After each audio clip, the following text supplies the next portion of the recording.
Jamani, siku ya leo kuna kisa ambacho ningependa kuambia, na baada ya kusikiza kisa hicho kiligusa moyo wangu. Natumai kwamba nawe kitagusa moyo wako na kitaleta badiliko kubwa sana katika maisha yako. Ni kisa cha mzee mmoja ambaye alipeleka mtoto wake nchi za mbali. Ilikuwa mwaka wa 2011. Kijana akaenda Amerika pale, akafanya mtihani, akafanya masomo, na ikafika mwaka wa mwisho kabisa, akiwa katika hali ya kujiandaa kufanya mtihani wa mwisho ndo aweze kufuzu sasa ili apate kazi. Kwa zimesalia wiki chache sana, na alikuwa anajiandaa afanya mtihani wake wa mwisho. Akawa anaenda library, anatoka saa usiku, anarudi nyumbani, kijana akijua kwamba hapa ndo panaamua maisha yake yatakuwaje. Ingawaje siku moja jambo la ajabu likatendeka. Kijana ilikuwa mwendo wa saa 2 usiku, akiwa ndo anatoka library, anaenda nyumbani, amemaliza kusoma, kufanya hapa na pale katika hali yake ya kujiandaa kwa ajili ya mtihani. Kukaja vijana wawili wazungu, wakamdunga visu mara 17 na huyo kijana akafa mara 17 bila kujua kile ambacho walikuwa namuuliza. Wakaja tu from nowhere, wakamdunga, kijana akafa. Baada ya hayo wakatafuta jinsi ambavyo walifanya, wakapata hawa vijana wawili na wakashikwa. Wakaulizwa, ni kwa nini mkatenda tendo la unyama kiasi namna hii?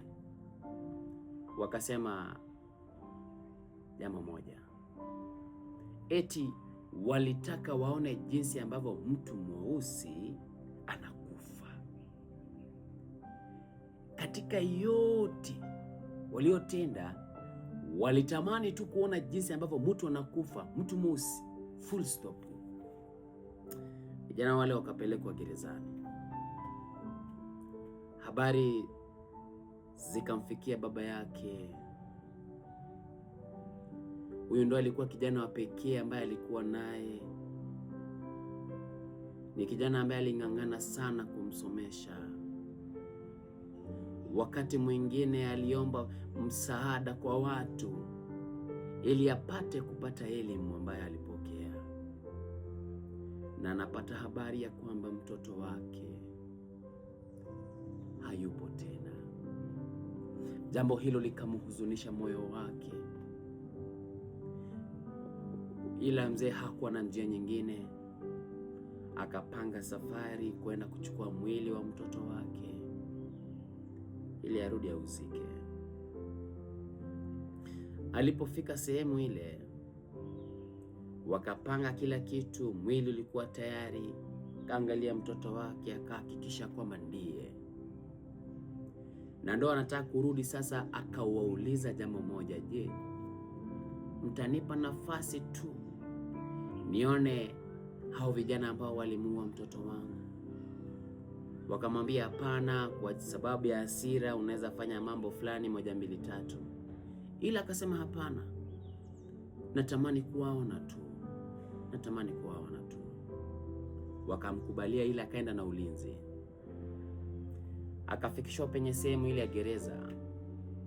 Unajua pale pana glesi, kwa hivyo sehemu nyingine ndio vijana wapo, naye ako pande ya nje.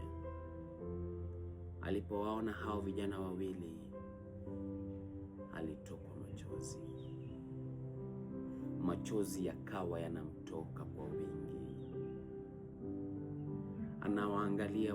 Anaangalia wale vijana wawili, akalia kama mtoto.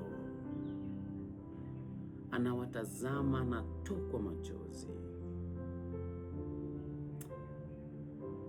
Mwishowe akawaambia maneno haya, akawaambia, mmeua mtoto wangu, na yeye ndiye alikuwa tumaini peke yake ambao nilikuwa nalo. Sina mtoto mwingine tena mimi, ndo baraka nilikuwa nadhani kwamba Mungu amenipa, ila sikudhani kwamba itaishia hapa. Nimefanya kila kitu kumsomesha, kila kitu. Wakati mwingine nalala njaa ili aende shuleni, kwa sababu nikijua kwamba ndilo tumaini langu. Kawaambia, ila siku ya leo mmeninyang'anya tumaini ambalo nilikuwa nalo.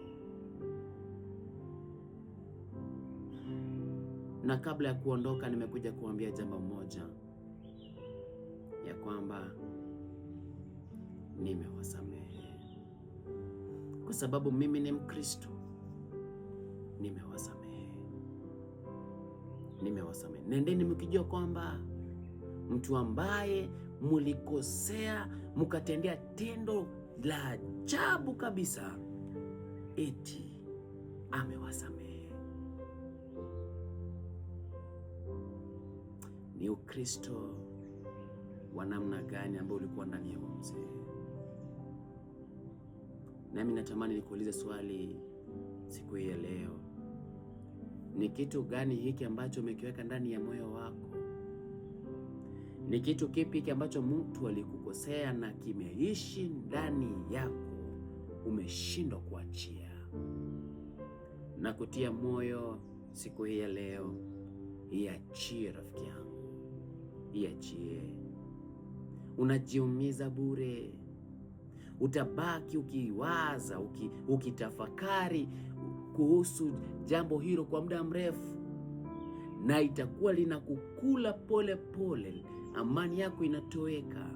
Na kutia moyo siku hii ya leo, iachie kwa ajili ya Yesu. Iachie kwa sababu ya Ukristo wako. Iachie. Huenda ikawa alifanya ndoa yako ikavunjika. Huenda ikawa aliharibu masomo yako. Huenda ikawa alifanya huku graduate. Huenda ikawa alikusaliti. Na kusihi siku hii ya leo rafiki yangu, iachie. Iachie. Kwa ajili unataka kupona, iachie siku ya leo. Msamehe. Jifunze kusamehe. Jifunze rafiki yangu kusamehe. Mzee huyo anawaambia, watoto wangu, mmefanya jambo la ajabu kabisa, jambo ambalo limeniumiza moyo wangu, lakini nimewasamehe. Huku anatokwa machozi, anawaambia, muishi bila hatia. Na anawaambia kwamba nitawaombea Mungu wa mbinguni, naye awasamehe. Siku ya leo huenda ikawa fundisho hili ni kwa ajili yako rafiki yangu. Hebu tafakari maisha yako. Ni kipi hiki ambacho umekiweka ndani ya moyo wako kwa muda mrefu? Unasema kwamba huyu naye siwezi nikamsamehe, siwezi. Huenda ikawa fundisho hili ni kwa ajili yako. Linakufundisha namna ya kuishi kama Mkristo. Mungu anasema, wasamehe ndugu zenyu. Wasamehe ndugu zenyu, jinsi ambavyo nami pia nimewasamehe. Na kutia moyo rafiki yangu, samehe. Mungu akubariki unapotafakari kuhusu mambo haya, akusaidie katika imani yako,